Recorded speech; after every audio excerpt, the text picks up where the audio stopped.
오늘 하나님께서 우리에게 주신 말씀은 요한복음 10장 1절에서부터 10절까지의 말씀입니다. 요한복음 10장 1절에서부터 10절까지의 말씀을 저와 여러분이 한 절씩 교독하시고 마지막 10절을 함께 읽겠습니다. 내가 진실로 진실로 너희에게 이르노니 문을 통하여 양의 우리에 들어가지 아니하고 다른 데로 넘어가는 자는 절도며 강도요 문으로 들어가는 이는 양의 목자라. 문지기는 그를 위하여 문을 열고 양은 그의 음성을 듣나니 그가 자기 양의 이름을 각각 불러 인도하여 내느니라. 자기 양을 다 내놓은 후에 앞서가면 양들이 그의 음성을 아는 고로 따라오되 타인의 음성은 알지 못하는 고로 타인을 따르지 아니하고 도리어 도망하느니라. 예수께서 이 비유로 그들에게 말씀하셨으나 그들은 그가 하신 말씀이 무엇인지 알지 못하니라. 그러므로 예수께서 다시 이르시되 내가 진실로 진실로 너희에게 말하노니 나는 양의 문이라. 나보다 먼저 온 자는 다 절도요 강도니 양들이 듣지 아니하였느니라. 내가 문이니 누구든지 나로 말미암아 들어가면 구원을 받고 또는 들어가며 나오며 꼴을 얻으리라. 도둑이 오는 것은 도둑질하고 죽이고 멸망시키려는 것뿐이요 내가 온 것은 양으로 생명을 얻게 하고 더 풍성히 얻게 하려는 것이라. 아멘. 여러분은 예수님의 모습을 생각하실 때 주로 어떤 모습을 많이 떠올리십니까? 성경에서는 예수님께서 아주 다양한 모습으로 등장하십니다. 사자와 어린 양으로 등장하시고 캄캄한 밤에 새벽 별로 이렇게 환하게 비추는 새벽 빛으로도 나타나시고 구름을 타고 오시는 인자로도 표현될 때가 있습니다. 그런가 하면 피 묻은 옷을 입고 말을 타고 나오시는 그런 전쟁왕으로 나타나실 때도 있습니다. 그런데 그리스도인들이 아마 가장 자주 떠올리는 형상이 있다면 한가한 푸른 초원에 구름대 같은 그런 양을 사랑스럽게 내려다보시는 목자로 많이 연상할 것입니다.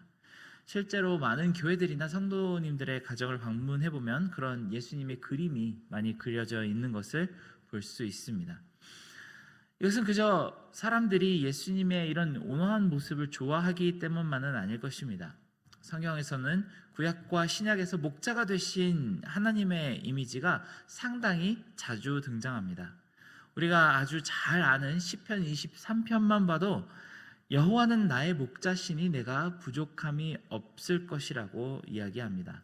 그리고 23편 내내 그 하나님께서 목자 되신 하나님께서 지팡이와 막대기로 사망의 골짜기에도 지나게 하시고 원수의 앞에서도 평온하게 지나가게 하시는 그런 목자로 만나게 됩니다.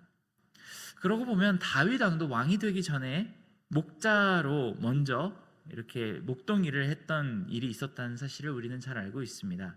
뿐만 아니라 우리가 잘 아는 성경의 많은 영웅들, 아브라함과 이삭과 야곱과 심지어 아벨 같은 사람들도 전부 목동일을 하던 사람들이었습니다. 그들의 재산이 양을 비롯한 수많은 가축으로 계산이 되었고 이 짐승의 떼를 잘 돌보는 것이 그들의 생업이었습니다. 그러다 보니까 이 성경을 많이 읽거나 설교 말씀 많이 들어보신 분들에게 그 참 익숙한 이미지가 바로 목동이 되시는 목자가 되시는 예수님이 아닌가 하는 생각이 듭니다. 오늘 예수님이 자신의 역할을 소개하시는 그 말씀 가운데서도 이러한 이미지가 다시 한번 등장합니다. 하나님의 백성이라고 하는 이 양떼를 안전하게 울타리 안으로 모으시는 그 주님의 역할이 나타납니다. 오늘 1절에서 10절까지 이 10개의 절은 두 부분으로 나눌 수 있습니다. 첫 부분은 1절에서 6절까지의 말씀이고 두 번째는 그 뒤에 나머지 부분입니다.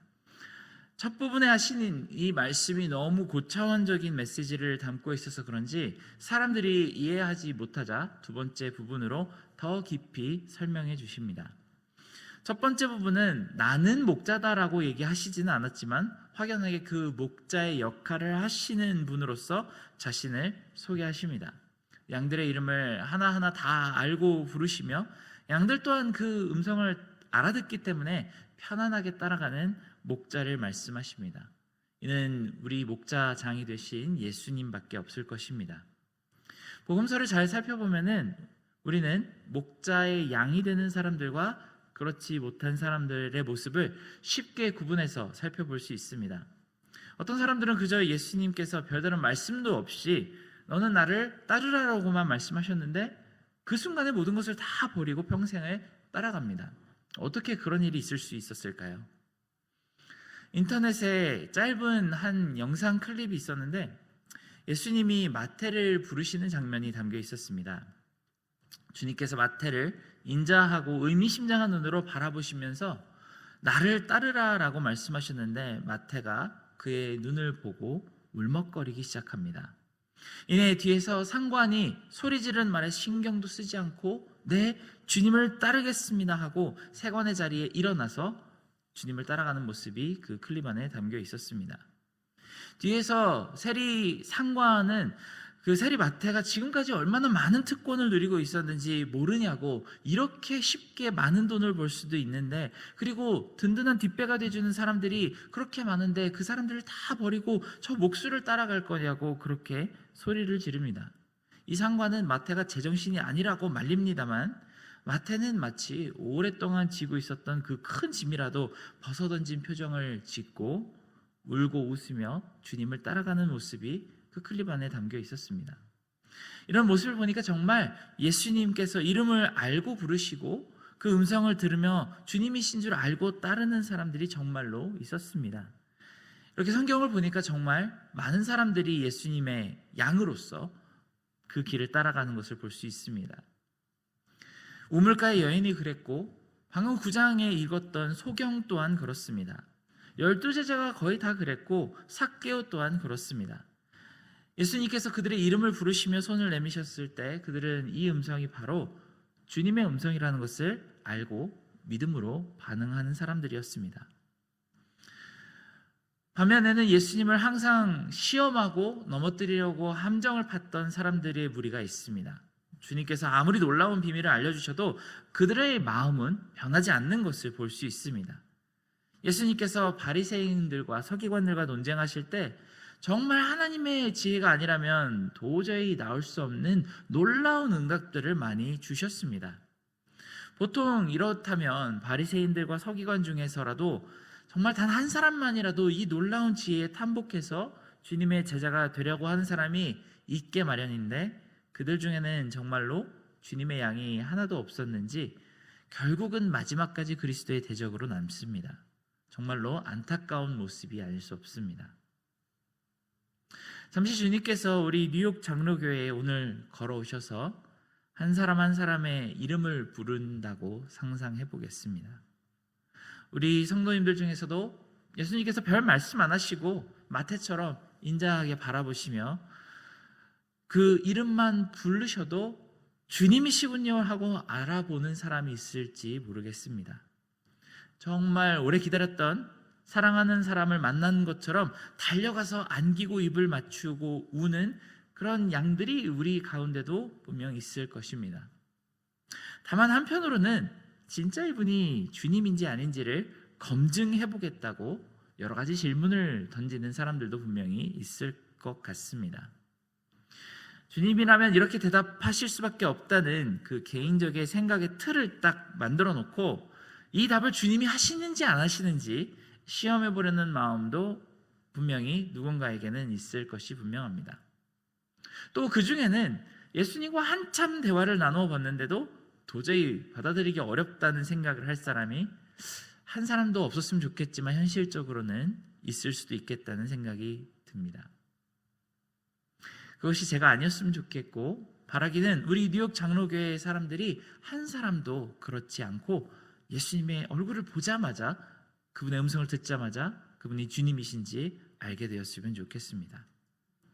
우리가 지금 이 순간 하루하루 신앙생활을 하면서 주님을 깊이 알아가며 교제하는 시간이 있다면 주님이 오시는 그날에 우리가 그분을 못 알아볼 리가 없습니다. 특히 예수님 말씀 중에서 직접 주님을 마주하고 기도 시간에 예수님과 함께 대화를 나누면 그분의 음성을 반드시 들을 수밖에 없습니다.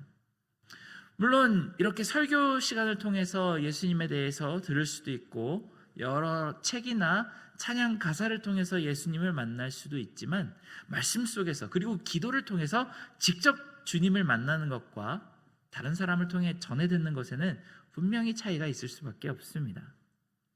언젠가 반드시 주님께서 천사들과 함께 나팔을 불며 우리의 이름을 부르실 때가 올 텐데 그때 그 음성을 알아듣는 모든 뉴욕 장로교회 성도들 되시기 바랍니다. 이 두 번째 부분인 7절부터는 예수님께서 더 이상 자신을 목자라고 소개하지 않으시며 대신 양의 문이라고 소개하십니다. 고대 근동에는 목동들이 낮에 양들이 초원에서 이렇게 실컷 놀며 풀을 먹고 물을 마시게 놔두다가 밤이 되면 공동 울타리에 양을 몰아넣고 문을 닫아 지켰다고 합니다. 양을 해칠 만한 짐승이 있다면 그로부터 지키고 특히 가축이 큰 돈이 된다는 것을 아는 도둑으로부터 밤새 이 양을 지키는 것이 울타리였습니다. 반면 이 양의 목동은 분명히 이 울타리에 열쇠를 가지고 있었을 테니까 문으로 들어오고 문으로 나갔을 것입니다. 여기서 아주 중요한 질문이 하나 있습니다. 이 양의 울타리에는 문이 과연 몇 개나 있을까요? 아마 문이 여러 개가 있었다면 목동은 양을 지키기가 굉장히 어려웠을 것입니다. 다만 문이 딱 한 개만 있어야지 양을 지키는 목동은 그 문 한 개만 지키면 되니까 편의로라도 이 울타리의 문은 하나밖에 없었을 것입니다.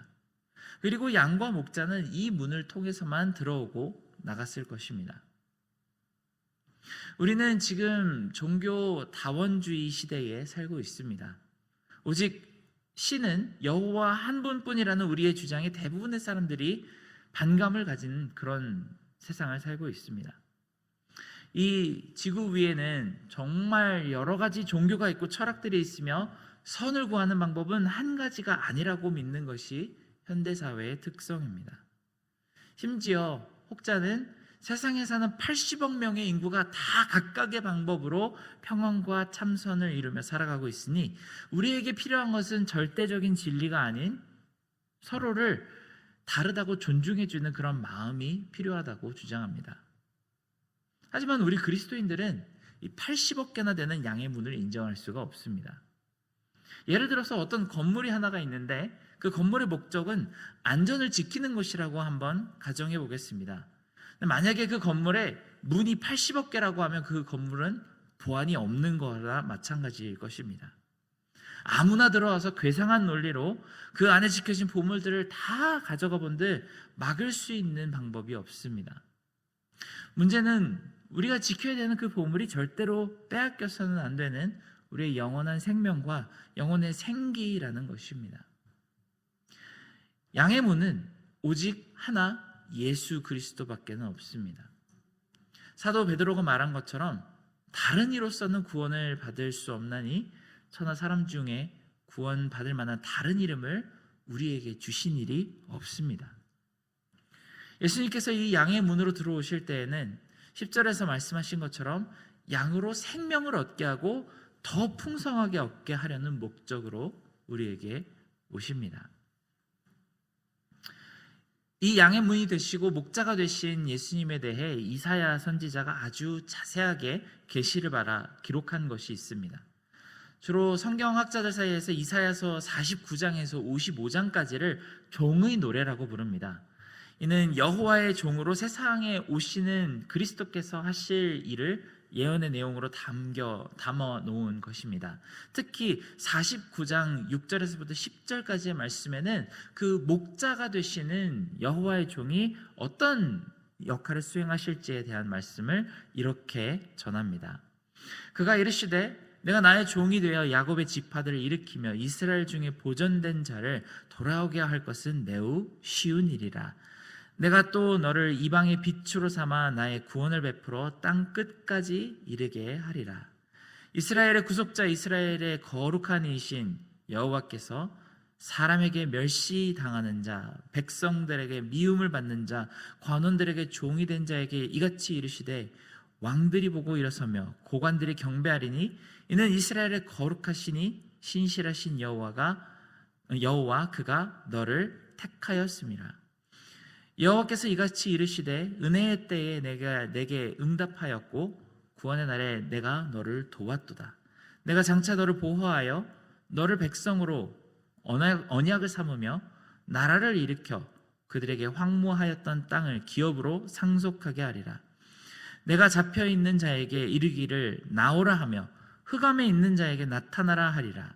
그들이 길에서 먹겠고 모든 헐벗은 산에도 그들의 풀밭이 있을 것인즉 그들이 줄이거나 목마르지 아니할 것이며 더위와 볕이 그들을 상하지 아니하리니 이는 그들을 긍휼히 여기는 이가 그들을 이끌되 샘물 근원으로 인도하실 것임이라.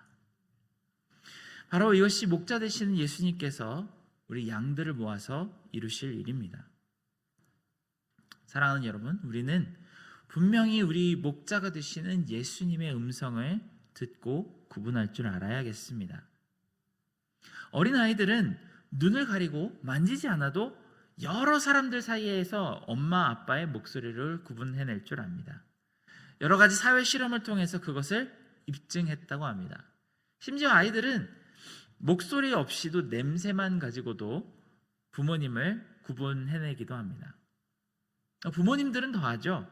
유아방에서 아이들이 여럿이 모여서 놀고 있다가 만약에 한 아이가 크게 울면 신기하게도 딱 그 아이의 부모는 그 목소리를 알아듣고 벌떡 일어섭니다. 아기 울음소리가 다른 사람들이 듣기에는 다 그것이 그것 같은데도 부모님들은 다 알아듣습니다. 이런 정도의 친근함이 우리가 반드시 예수님과 함께 갖추어 나가야 하는 친근함입니다. 또한 이 목소리가 이끄시는 곳이 어디인지를 우리는 분명히 잘 알아야만 합니다.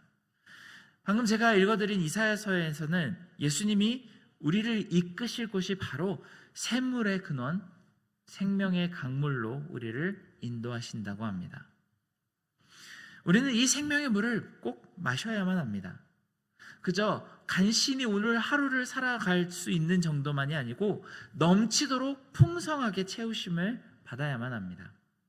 우리 삶의 성령의 열매가 자라나서 주렁주렁 맺힐 때까지 우리는 예수 그리스도라는 이 목자와 양의 물을 통해 이 생명의 강물을 체험받게 되시는 그런 하루가 되시길 진심으로 축원합니다. 함께 기도하겠습니다. 사랑하는 하나님, 우리에게 양의 문이 되신 예수 그리스도를 바라보게 하시고 또 그의 음성을 듣고 날마다 그와 함께 대화함으로 언젠가 우리의 이름을 부르실 때에 정말 그 목소리가 우리가 항상 섬기고 사모하는 예수 그리스도의 음성임을 알아볼 수 있게 도와주시옵소서. 다른 사람들의 눈치를 보지 아니하고 좌로도 우로도 치우치지 아니하며 오직 우리에게 나를 따르라고 하시는 예수 그리스도의 음성을 오늘 하루도 듣고 주님께서 인도하시는 생명의 강물 가운데로 우리가 담대히 나아갈 수 있도록 도와주시옵소서. 모든 은혜 감사드리며 예수님의 이름으로 기도드렸습니다. 아멘.